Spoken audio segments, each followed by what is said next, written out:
la politique des néos est de ne facturer à ses clients que l'énergie réellement consommée.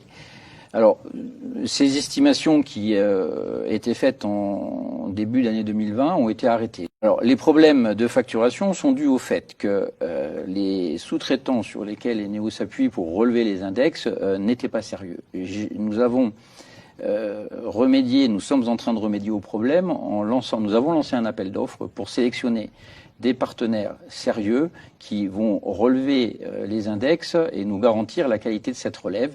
Ils se sont engagés à payer leur personnel un peu au-dessus du marché, à les affilier à la CNPS et à nous rendre un service de qualité. C'est comme ça qu'on va régler le problème de mauvaise facturation liée à des index erronés en s'appuyant sur des sous-traitants sérieux. À partir du moment où un client constate une anomalie, il nous en informe, on prend en compte la demande, on s'est engagé à prendre en compte les demandes, les réclamations sous 72 heures, on y arrive à peu près et à partir du moment où on constate qu'il y a eu un problème, on rectifie, soit on fait un avoir, soit on rembourse le client, mais je vous rassure que c'est seule l'énergie consommée qui est facturée au client.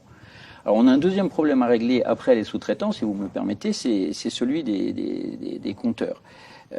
J'entends ici ou là que les compteurs des néos compteraient beaucoup trop.